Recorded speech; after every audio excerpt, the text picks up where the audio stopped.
Pak Udin jawab, Pak Udin juga aneh. Buka kok Pak aja. Bapak kesini aja. Tadi saya nyuruh anak. Kok gelap? Ternyata di baskom itu muncul makhluk. Ya, saya kira menurut Pak Udin ini jin karena mukanya merah.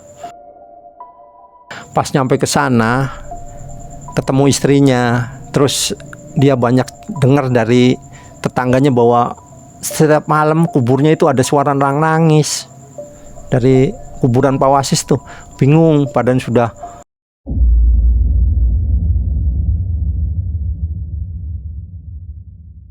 Assalamualaikum warahmatullahi wabarakatuh.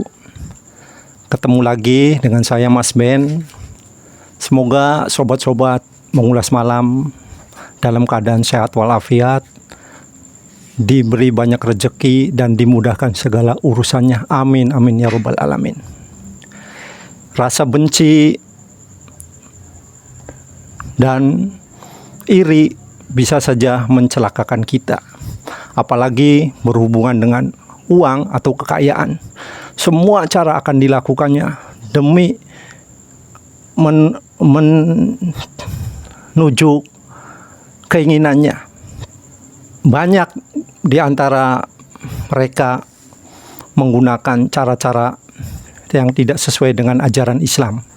Misalnya santet, sihir atau guna-guna. Santet ini bagian dari ilmu hitam yang menggunakan media atau sarana jin untuk menghancurkan lawan-lawannya.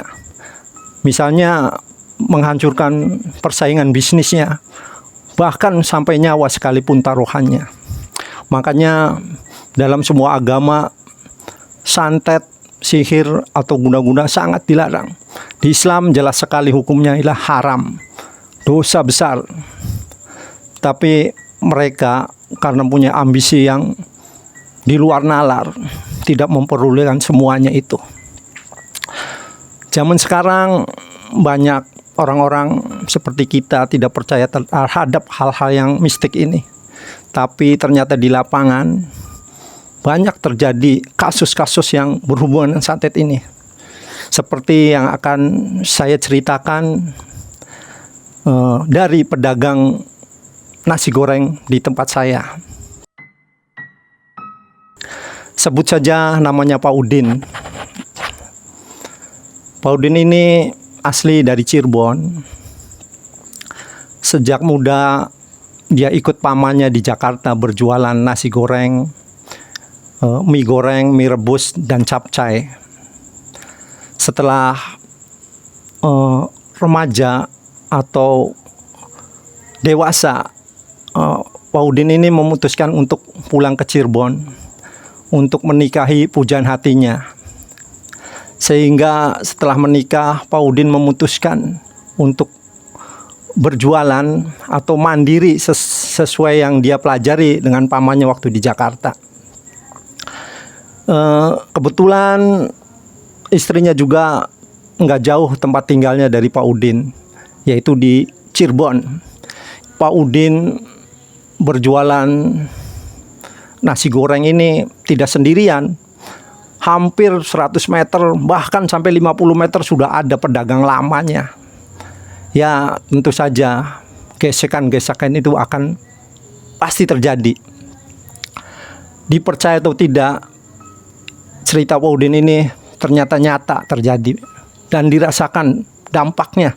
Bahkan sampai nyawa pun hampir saja dia melayang. Jadi Pak Udin ini usahanya tidak jauh dari tempat tinggalnya, di 50 meter ke arah timur sudah ada pedagang dari Jawa Tengah. Sebut saja namanya Wasis, Pak Wasis. Di sebelah baratnya dari Jawa Barat, Pak Ujang. Jadi sudah dipastikan ini nantinya akan terjadi gesekan, persaingan dalam bisnis ini. Pak Udin merasa dirinya adalah warga setempat, jadi terlalu percaya diri bahwa pedagang ini akan mudah nantinya gitu. Dan ternyata benar, dalam berapa minggu aja tetangga, kerabat, dan saudara-saudaranya sebagai langganan utamanya, secara naluri ya, mereka tetap aja beli di tempat yang mereka kenal dulu. Di samping begitu, memang masakan Pak Udin deh, menurut saya enak, terutama capcainya. Makanya saya jadi langganan utamanya, capcay rebus dan capcay gorengnya. Bulan berganti bulan, udah gak terasa 5 bulan berlalu, dan usaha Pak Udin ternyata makin ramai. Tapi sayang, namanya kehidupan. Seperti tadi saya pernah ulas sedikit bahwa akan terjadi gesekan dengan pedagang-pedagang sekitarnya. Bulan ke-6 baru kerasa nih. Tadinya Pak Udin nggak menyadari ada kejadian aneh. Jadi hari itu nggak seperti biasanya. Dia dari jam 5 buka sampai jam 9 tidak ada pembeli sama sekali. Pak Udin juga sebetulnya merasa aneh. Cuma nggak berpikir negatif lah. Mungkin ini usaha nasi goreng itu pasang surut, mungkin pikir dia. Bisa taunya setelah ada telepon dari langganannya ngomong bahwa Pak Udin kok hari ini tutup. Pak Udin jawab, Pak Udin juga aneh, buka kok Pak aja. Bapak kesini aja, tadi saya nyuruh anak, kok gelap.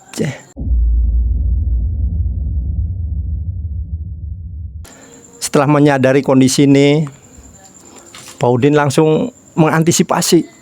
Pak Udin sama istrinya langsung keluar gerobak, berdiri di depan gerobak. Ternyata benar, banyak konsumen yang langsung tidak berhenti karena merasa mereka itu warungnya Pak Udin tutup, gelap. Makanya Pak Udin berusaha waktu itu manggil setiap langganan yang berhenti, dipanggil. Kenapa Pak? Buka kok Pak aja. Kok gelap Pak aja, kata Pak. Setelah dideketin ternyata nggak gelap. Nah itulah pengaruh goib menurut Pak Udin itu. Akhirnya walaupun tidak banyak, hari itu ada aja yang beli. Dengan antisipasi Udin berdiri di depan warungnya itu sama istrinya. Hari kedua juga begitu. Sampai hari ketiga, untuk mensiasatinya, Pak Udin itu tetap berdiri di depan warungnya sama istrinya. Terus begitu, memanggil-manggil langganannya yang bablas lah istilahnya. Karena mungkin dilihat oleh langganannya tutup. Akhirnya hari keempat begitu terus sampai seminggu Pak Udin antisipasi begitu, walaupun tidak ramai, tapi alhamdulillah masih ada pembelinya. Cuma kan terus terang aja Pak Udin merasa capek dengan cara begitu. Hari ketujuh ternyata mungkin tirai gaibnya hilang sendiri karena tidak merasa tidak mempan atau tidak berfungsi gitu dengan cara itu. Akhirnya normal lagi hari ke-8 tuh, kembali normal, pembeli ramai lagi. Padahal terus terang aja Pak Udin nggak berikhtiar apa-apa, dia cuma secara fisik aja berikhtiarnya itu. Pak Udin juga bingung yang bikin ulah ini, atau nggak tahu apa yang di barat apa yang timur. Setelah dagang lagi normal, setelah sebulan usaha ini dampaknya luar biasa, ini ada lagi. Jadi ini langsung ke makanannya, ngerusak menunya. Kayak ada konsumen yang dibawa pulang nasi goreng, setelah 10 menit dia datang lagi, dia menunggu pembeli pergi dulu. Setelah pembeli pergi, dia mendekati Pak Udin. Pak Udin juga bingung, ini ada apa nih, apa beli tambahan apa enggak. Makanya ditanya, ada apa Pak, mau beli lagi tah? Enggak Pak Udin, saya mau ngobrol aja. Jadi dia bawa bungkusannya yang tadi beli. Setelah dibuka ternyata isinya ulat. Istrinya sampai menjerit ngeliat itu, karena apa ya, kaget, jijik gitu. Uletnya itu bukan 1 2, puluhan. Secara logika ya nggak masuk logika. Soalnya nasi goreng kan dimasak dengan api yang membara, pakai gas. Kalau memang ada sebelumnya, ulet-ulet itu nggak akan mati. Itu hidup pas dibuka tuh. Alhamdulillahnya konsumen itu nggak marah, malah ngingatkan ke Pak Udin. Pak Udin harus punya benteng. Pak Udin ini dikerjain sama, ya nggak ada lagi, ini lawan bisnisnya. Karena nasi goreng ya nasi goreng lagi. Pak Udin berniat baik, mau diganti, dia nggak mau. Mau dikembaliin uangnya dia nolak. Cuma dia ngingetin aja bahwa Pak Udin harus berikhtiar, tidak bisa polos katanya. Sebenarnya konsumen ini tuh nggak marah, dia paham karena dia hidupnya di kota Cirebon. Tadi sudah diulas bahwa kota Cirebon adalah kota mitos. Orang yang hidup di Cirebon akan memahami kejadian-kejadian mistik ini. Ya Pak Udin merasa berterima kasih. Dampaknya ya konsumen itu dipastikan nggak akan datang lagi karena dia tidak mau terlibat urusan mistik ini. Dia nggak ada urusan secara langsung, tapi takut kena dampaknya. Ya sudah, dengan peristiwa ini Pak Udin cepat tutup waktu itu. Padahal warungnya waktu itu masih jam 9. Biasanya kan sampai jam 12 ya. Tutup karena istrinya ketakutan. Tutup sore. Malamnya Pak Udin berpikir nggak bisa tidur. Takutnya kejadian ini akan berulang kalau tidak mengantisipasinya. Cuma Pak Udin kan bingung. Pak Udin kan orang nggak mampu, mau menggunakan orang pintar lagi, dia nggak punya uang. Jadi dia berpikir satu-satunya cara adalah dirinya harus kuat, harus di bentengnya dirinya sendiri. Cuma caranya bingung. Kalau diri sendiri dia terus terang aja orang awam yang dari muda dia ikut dagang pamannya, sekolah juga lulusan SMP. Mau nyari orang pintar dia nggak punya uang. Jadi semalaman dia berpikir. Akhirnya dia putusin, apa salahnya kalau dia tirakat. Tirakat kemana? Dia asilar berembuk sama istrinya.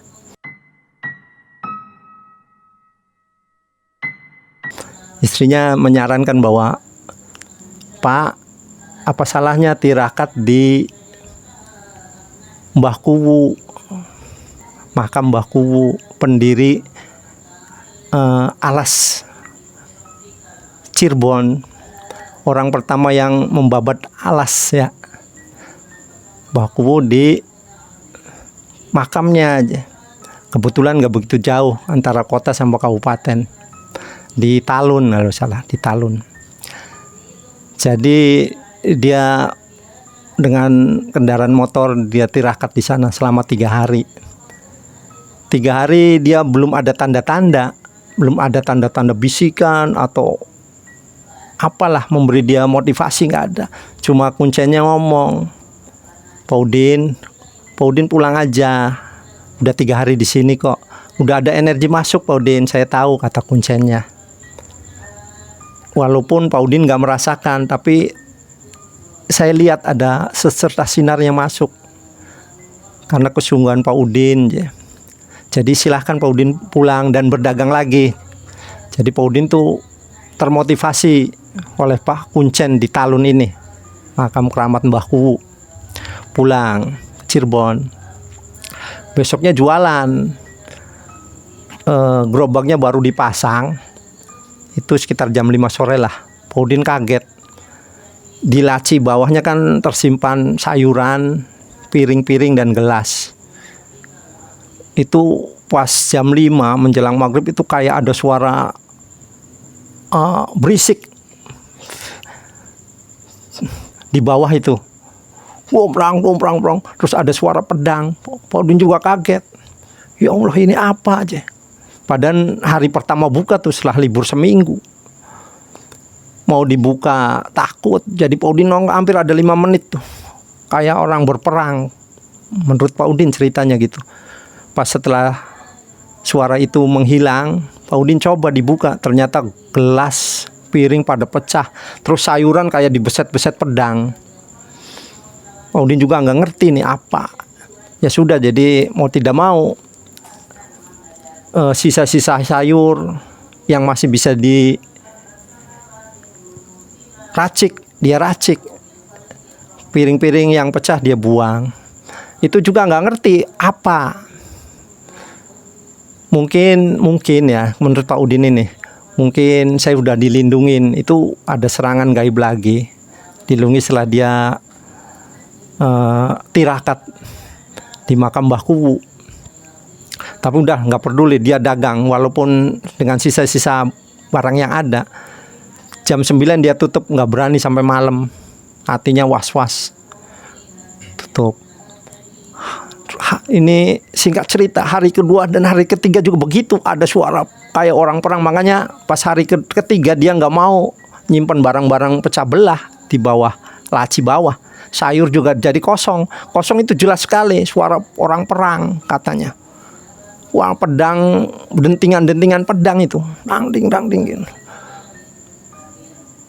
Ya nggak berani Pak Udin, tetap aja setelah suara itu hilang, Pak Udin baru buka.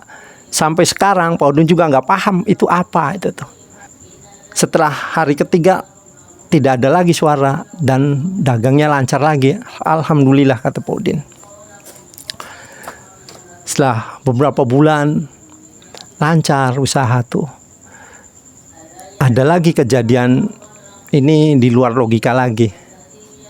Jadi pas jam 9 lagi ramai-ramai konsumen nih, ponakannya datang, kan rumahnya nggak jauh dari lapaknya. Mang ya, dia manggil, ada ular masuk rumah. Jadi Pak Udin tuh kaget, kan ada istrinya di rumah, lagi hamil muda anaknya. Jadi Pak Udin waktu itu yang pembeli itu masih banyak. Jadi ponakannya suruh nunggu, adek tunggu sini ya aja. Udah, kalau ada yang beli nggak usah dilayanin, yang selesai aja diberesin. Jadi Pak Udin lari ke rumah. Di rumah ternyata sudah ada keluarganya, ada tetangganya pada panik karena istrinya itu ribut, ada ular masuk ke rumah. Setelah Pak Udin, ya karena tanggung jawab Pak Udin ya rumah satu-satunya, pikir Pak Udin ini harus dilindungi dari binatang yang membahayakan. Jadi Pak Udin, tetangganya nggak berani masuk, istrinya juga di luar. Jadi Pak Udin ngambil senter, tetangganya ikut bantu semua karena rumahnya kecil, jadi mudah sebetulnya untuk mencari tuh. Ruang tamu semua kursi dikeluarin, tidak ada. Ruang tengah tidak diketemukan. Dapur sampai ruang dia tidur, sampai kasurnya dikeluarin semua, tidak ada ular sama sekali. Makanya Pak Udin akhirnya berpikir ke istrinya bahwa mungkin ilusi deh. Ya ilusi aja. Enggak, saya lihat sendiri aja, ular masuk rumah. Ya sudah. Jadi untuk antisipasinya istrinya tidur di orang tuanya, kebetulan nggak jauh sih ya. Cuma Pak Udin kan rumah mertuanya juga kecil. Jadi mau tidak mau dia tetap harus tidur di rumah. Di kamar tidak berani. Jadi di ruang tamu tuh, tidur di ruang tamu. Bangun pagi ternyata kakinya bengkak. Kaki kirinya di atas jari-jari kayak ada benjolan kecil, ada nanahnya kecil. Pikir Pak Udin digigit ular nggak mungkin, karena malamnya kan ribut ular. Tapi aneh, sakitnya luar biasa. Sampai yang nginjek tanah nggak bisa bangun tidur tuh. Ya Allah, ternyata siang makin sakit, bengkak. Jadi bawa ke puskesmas tuh. Di puskesmas ya biasa diobatin obat-obat generik. Setelah pulang tetap aja nggak ada pengaruhnya. Sampai hari itu nggak jualan. Istrinya juga akhirnya nyariin obat lah. Kebetulan tetangganya ada mantri. Kalau mantri itu punya keberanian khusus, nggak kayak dokter. Jadi tetangganya mantri, terus dilihat, dibedah ceritanya karena ada nanahnya, dibedah. Ternyata dibedah keluar darah banyak. Setelah diobatin kata pemantrinya udah pasti sembuh ini, udah kotorannya udah dibuang. Ternyata tambah bengkak sampai nggak bisa nahan rasa sakit, kayak orang kesurupan. Pak Udin tuh saking sakitnya jerat-jerit malamnya. Bingung tuh keluarga, kebawa ke rumah sakit. Ya karena pikir lukanya sederhana. Ya mau tidak mau malamnya dibawa ke UGD, kan punya BPJS ya dari pemerintah. Sampai dirawat semalam. Nah di rumah sakit juga ya kembali lagi diobatin, disuntik antibiotik, barangkali memang digigit ular, dikasih antibisa, sampai 2 hari dirawat. Akhirnya dipersilakan pulang. BPJS kan cuma 3 hari. Termasa tetap Pak Udin pulang ke rumah dengan kondisi kaki yang masih membengkak. 2 hari tambah parah. Akhirnya ada Pak Ustadz yang biasa pengajian di situ. Pak Ustadz menyarankan bahwa Pak Udin ini dibawa aja ke Pilangsari, ada sahabatnya orang Jawa Timur. Dia udah biasa mengobati hal-hal goib. Ya sebenarnya Pak Udin tuh nggak percaya, mungkin luka biasa, cuma kan karena nggak tahan dan coba berikhtiar lah di luar medis. Jadi dibawa ke Pilangsari, kira-kira jaraknya 1 kilo lah dari rumahnya, dengan motor sama Pak Ustadz tuh, karena dia yang paham rumahnya, terus kenal. Setelah ketemu di Pilangsari, alhamdulillah waktu itu kondisi udah jam 7-an malam. Ada Pak Ustadznya. Setelah dilihat, Pak Ustadz cuma geleng-geleng aja. Pak Udin penasaran, bertanya, Pak Ustadz, ini penyakit medis apa memang ada yang bikin? Nggak dijawab.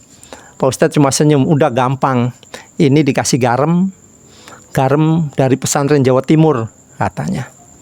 Jadi lukanya dibuka tuh, dikasih garam aja, garam campur air, disiramin. Udah nanti sembuh aja. Nah ini dikasih garam lagi untuk disebar ke rumah. Walaupun Pak Ustadz itu nggak cerita, Udin bisa menyimpulkan sendiri bahwa memang ini ada yang nyerang, ada yang bikin, ada yang mengguna-gunai. Yang nggak ada lagi. Pak Udin berpikir ini pasti orang-orang yang sama usahanya. Cuma yang mana dia nggak tahu, dia nggak berani memfitnah salah satunya. Jadi setelah kasih garam merasa bener adem. Kok adem, nggak panas lagi gitu tuh. Ya sudah nih, kasih garam, sebarkan nanti jam 12 malam. Sebarkan ke keliling rumah sama warung. Harus jam 12 malam. Jadi Pak Udin pulang tuh, tapi kakinya udah kerasa enteng. Walaupun dikasih garam tuh. Ini kan terus terang aja di luar logika, ya. Di luar medis, kemampuan medis. Jadi pulang ke rumah. Setelah nyampe rumah, ternyata kakinya udah enakan, udah bisa nginjek tanah. Tadinya sih wah luar biasa. Baru Pak Udin percaya, iya ya, kok mujarab sekali gitu tuh. Pak Ustadz ini di luar logika dia, di luar ekspektasinya. Mau rencana jam 12 kan mau menyebarkan garam tuh. Ternyata hujan gede jam 10 tuh, jam 11 tuh. Jadi Pak Udin mengurungkan niatnya. Kalau nyebarin garam juga kan kena hujan ke bawah air, nggak ada gunanya, pikir Pak Udin. Udah besok lagi. Nah di sini nih puncaknya, mengurungkan nyiram garam dampaknya luar biasa ke Pak Udin. Ya Pak Udin logikanya juga benar. Kalau nyiramin garam ke rumah kan kena hujan, akan hanyut. Sekitar jam 11 itu hujan masih gede. Pak Udin akhirnya ketiduran. Nah dalam tidur Pak Udin itu bermimpi ketemu Pak Wasis, pedagang sama nasi goreng yang di sebelah timur ya, sebelah timur tempatnya ya, sekitar 50 meter lah dari jaraknya.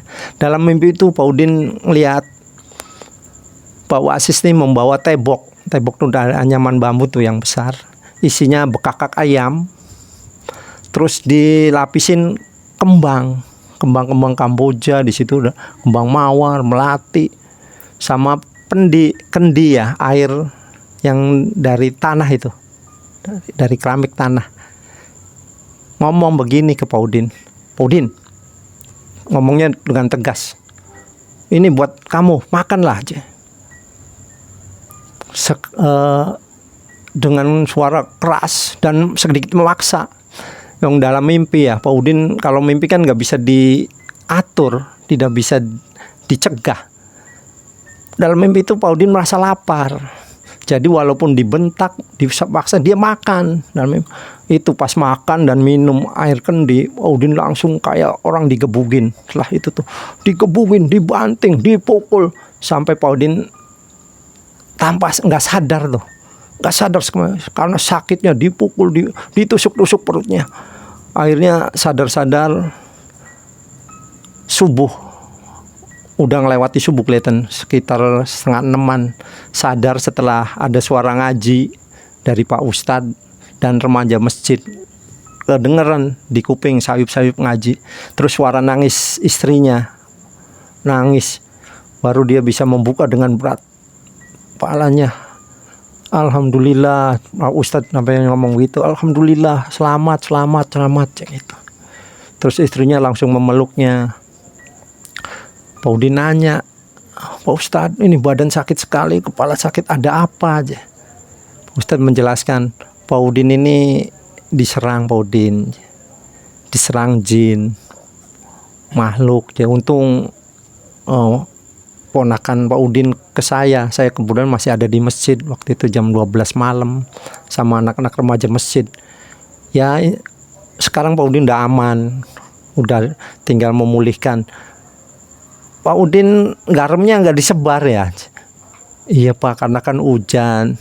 Ya udah besok malam nih Pak Udin, jangan sampai tidak. Ini serangannya luar biasa aja. Kalau saya telat aja, Pak Udin udah ada di UGD, bisa saja nyawanya melayang aja. Ya Allah, Pak Udin sampai kaget. So kejamnya segitunya orang sampai mau membunuh saya. Pak Udin menangis tega-teganya karena persaingan dagang sekecil ini, kata Pak Udin. Hanya nyari uang untuk makan aja sampai nyawa saya taruhannya. Jadi Pak Udin sekarang udah tahu orangnya yang menyerang dia. Karena dalam mimpi jelas sekali Pak Wasis itu yang memberikan makanan. Cuma Pak Udin tetap nggak boleh ada rasa dendam. Cuma Pak Udin kan harus hati-hati karena orang yang nyerang Pak Udin udah tahu sekarang, bukan sebelah barat, sebelah timur. Setelah beberapa hari, malamnya langsung ditebarkan tuh garam sama Pak Udin sendiri. Malam besoknya tuh semua warungnya juga. Nah setelah ditebarkan ternyata lebih nyaman, lebih percayalah Pak Udin, karena dia yakin bahwa dengan garam ini keluarganya akan terlindungi. Cuma Pak Udin bingung lagi, nanti gimana usahanya? Kalau nggak jualan, dia nggak bisa menafkahi, apalagi sekarang istrinya lagi hamil. Kalau dagang takut, pasti diserang lagi. Ini orang udah luar biasa kejamnya, kejam sekali. Jadi Pak Udin memutuskan untuk berpikir dan tidak berjualan lagi nih beberapa minggu. Karena memang kondisinya masih lemah dan ada rasa takut untuk dagang. Dilema sekali Pak Udin waktu itu. Akhirnya dia putusin Kemarin kan ke Mbah Kuwu ternyata ada hasilnya walaupun kecil. Karena waktu itu cuma 3 hari, Pak Udin pergi lagi. Jadi harus tirakat ke beberapa makam keramat Cirebon yang menganggap Pak Udin inilah sesepuh saya orang Cirebon. Jadi dia dalam hatinya meminta pada sesepuh Cirebon harus melindungi turunannya begitu. Dan dia akhirnya tirakat lagi. Tirakatnya melebar lagi sampai ke Kabupaten Kuningan, ke Kabupaten Majalengka. Semua yang dia dengar bahwa sesepuh Cirebon ada makamnya ada di sini, dia datangin 3 hari 4 hari. Nah, di suatu makam keramat, dia nggak mau ceritain tempatnya. Kuncinya nawarkan diri ke Pak Udin. Pak Udin mau tahu nggak yang nyerang Pak Udin aja? Bukan orangnya aja, makhluknya. Pak Udin iya aja. Jadi Kuncen itu ngambil baskom, diisi air, dia mantra lah, baca-baca. Pak Udin dipanggil, sini Pak Udin. Ternyata di baskom itu muncul makhluk ya, saya kira menurut Pak Udin ini jin karena mukanya merah, lidahnya kayak ular, masuk matanya merah, ada tanduknya. Ini Pak Udin yang nyerang Pak Udin sampai membunuh Pak Udin nih. Menyerang, mau membunuh, sampai ngerusak bisnis jin ini yang diperintah. Pak Udin sampai karena emosi, wajah itu selalu dibayangkan jin ini dalam pikirannya. Kalau sudah tahu kan puas kan Pak Udin, kata guru. Iya makasih Kuncen. Dah tirakat lagi. Setiap pindah tirakat sampai ke Jawa Tengah, dia tuh hampir 1 bulan dia nggak jualan, keliling aja. Alhamdulillah kalau makan aja sih banyak yang ngasih di setiap petilasan tuh. Jadi dia nggak ngerepot. Jadi yang penting dia punya uang untuk bensin. Sampai ke Brebes, sampai ke Kabupaten Pati. Nah, setiap di tempat keramat, Pak Udin selalu membayangkan jin itu dalam otaknya. Akhirnya dia mutusin kalau nggak dilawan, ya saya jadi bulan-bulanan. Dia berani melawan jin ini harus di tempat yang dia yakin punya kekuatan. Makanya dia setiap di petilasan yang merasa punya energi besar, dia ngebayangin jin itu. Dan ternyata muncul jin itu menurut dia. Dan berkelahi, cuma nggak pernah tuntas. Setiap mau berkelahi dia dibangunkan, karena perkelahiannya dalam tidur. Dibangunkan oleh pengunjung lain, karena Pak Udin kan bergerak-gerak dalam tidur, terus berteriak-teriak, dibangunin, jadi nggak tuntas lagi. Nah, pas dia di kaki Gunung Ciremai, dia terakhir harus tuntas nih. Setelah Gunung Ciremai dia mau pulang ke Cirebon. Ini programnya dia nih. Jadi kembali lagi ke makam keramat yang pernah dikunjungin dulu. Merasa menurut Pak Udin ini yang paling kuat energinya di makam Gunung Ciremai ini. Jadi dia ngunjungin ke situ, mau dituntasin. Dia cerita ke Kuncennya bahwa kalau saya berteriak-teriak dalam tidur, jangan dibangunin, udah biarin aja sampai mungkin kalau saya mati ya nggak apa-apa aja. Saya mau selesaiin ini aja. Jadi Kuncennya manggut di situ, kan ada pengunjung lain, cuma nggak ramai. Kalau di kaki Ciremai ada beberapa, udah dikasih tahu. Nanti kalau dalam tidurnya tamu ini, Pak Kuncennya tuh, udah biarin aja, kita ikut doa aja. Ikut doa semua. Nah malam itu benar Pak Udin ngebayangin terus sampai tertidur. Nah dalam tidur itu Pak Udin bergerak, merasa bertarung dengan jin itu. Nah Pak Udin merasa ada bantuan, karena bantuan dari sesepuh Cirebon yang dia kunjungi. Akhirnya dengan dibantu kekuatan energi lain, jin ini bisa dibunuhnya dengan jeritan yang melengking sekali. Pak Udin mukul kepalanya dan jin itu meninggal di tempat pertarungannya, menurut Pak Udin nih dalam tidurnya. Setelah itu Pak Udin bangun. Di situ Pak Udin bangun tuh sudah banyak berkumpul pengunjung, termasuk Pak Kuncennya yang ikut mendoakan lah. Terus dia cerita ke Pak Kuncen, saya sudah membunuh jin itu. Iya tahu je. Dalam mimpi ini Pak Udin sudah berhasil dibantu oleh energi-energi yang Pak Udin kunjungi, tirakatan itu. Ternyata benar, dengan tirakat ke berbagai tempat-tempat yang mempunyai kekuatan khusus,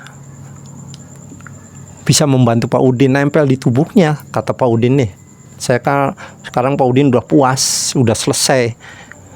Jadi Pak Udin tuh memutuskan pulang, tapi Pak Udin nggak berpikir bahwa Pak Wasis itu, nggak berpikir ke Pak Wasis. Pokoknya dia membunuh makhluknya yang diperintah untuk membunuh dia. Dia pulang ke Cirebon, nemui istrinya.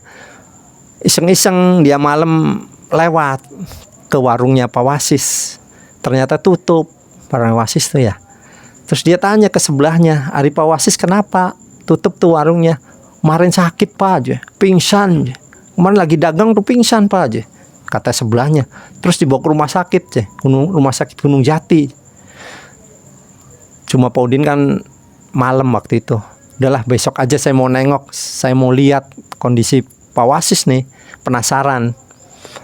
Tapi Pak Udin kan nggak berpikir bahwa Pak Wasis ada apa-apa, paling sakit biasa, karena dia dalam mimpi hanya membunuh jinnya. Besoknya dia ke rumah sakit Gunung Jati. Ternyata sudah dibawa keluarganya ke Jawa Pak aja. Kemarin pagi tuh. Ya sudah, jadi balik lagi. Beberapa hari kemudian yang sebelahnya ngasih kabar ke Pak Udin. Pak Udin, Pak Wasis meninggal di Jawa aja. Pak Udin kaget. Ya Allah, apa ada hubungannya saya bertempur dengan jin, dampaknya ke Pak Wasis gitu tuh. Jadi Pak Udin merasa bersalah. Kan dia sebenarnya nggak niat melukai Pak Wasis nih. Cuma dia dendamnya ke jin yang dia bunuh. Akhirnya dia nggak bisa tidur. Sebelum buka warung, dia nggak berani buka warung dulu sebelum dia ketemu Pak Wasis. Jadi Pak Udin tuh nanya-nanya alamatnya di Jawa Tengah tuh. Akhirnya dia pakai motor ke Jawa Tengah cari ketemu. Pas nyampe ke sana, ketemu istrinya. Terus dia banyak dengar dari tetangganya bahwa setiap malam kuburnya itu ada suara orang nangis dari kuburan Pak Wasis tuh. Bingung, padahal sudah disyarati lah istilahnya, manggil ustadz dengan cara-cara prosesi Islam. Akhirnya istrinya kesurupan pas hari jadi Pak Udin tuh datangnya pagi nih, ngelihat makamnya, sempat lihat makamnya. Sorenya mau pulang, ternyata istrinya kesurupan minta maaf ke Pak Udin. Suaranya jelas sekali suara Pak Wasis ini. Jadi kesurupan Pak Wasis. Sampai orang geger lah situ, minta maaf bahwa dia memang bersalah, ya minta dimaafin, minta. Jadi Pak Udin akhirnya dari awal juga Pak Udin udah memaafkan kalau memang Pak Wasis berbuat jahat sama dia dulunya. Jadi spontanitas Pak Udin juga memaafkan. Iya Bu, ya Pak Wasis, saya dari awal juga sudah memaafkan. Setelah dimaafkan, ternyata istrinya pingsan. Jadi ya ternyata telah diperiksa nggak apa-apa aja, pingsan kecapean. Nah, jadi Pak Udin penasaran. Tadinya mau pulang, mengurungkan, mau mendengar cerita-cerita tiap malam kuburnya nangis tuh. Jadi malam itu diurungkan niatnya pulang. Jadi malam ya tahlilan lah, hari keberapa itu, kelima waktu itu, ikut tahlilan. Setelah tahlilan dia sama beberapa kerabatnya ke kuburan malam.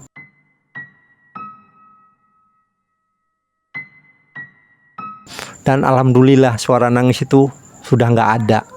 Padahal udah 3 hari nih, ada suara nangis terus dari kuburannya. Mungkin setelah dimaafkan oleh Pak Wasis, ininya udah tenang jiwanya mungkin ya. Jadi ya karena malam Pak Udin memutuskan untuk besok pulang.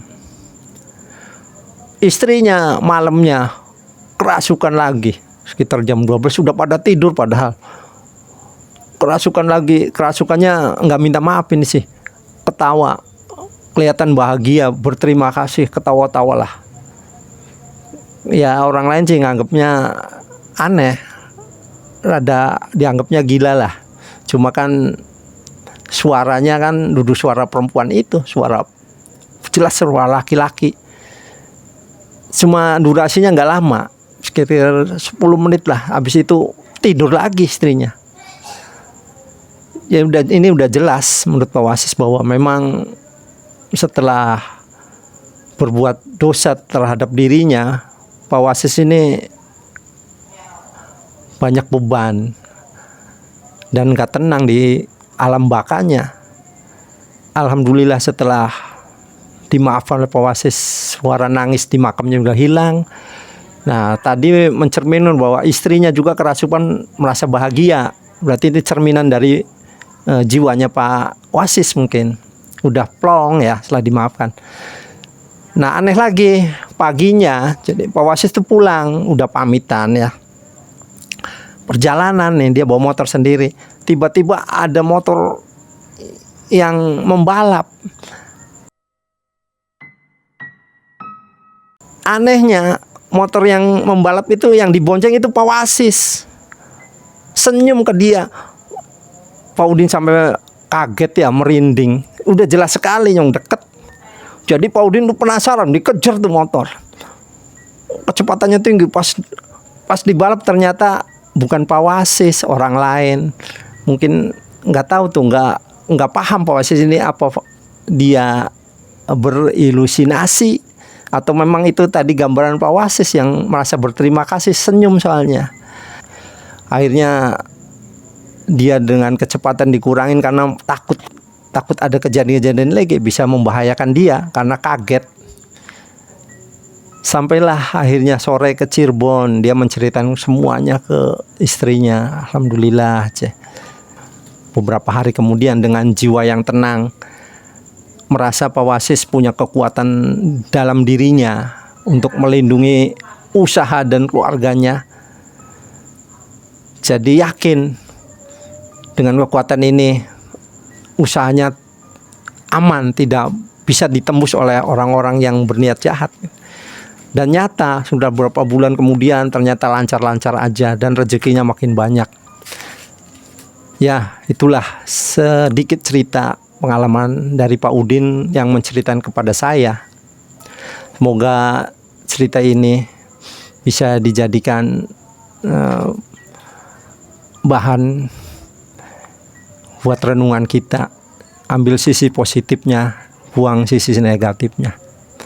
Demikian, wabillahi taufiq wal hidayah. Wassalamualaikum warahmatullahi wabarakatuh.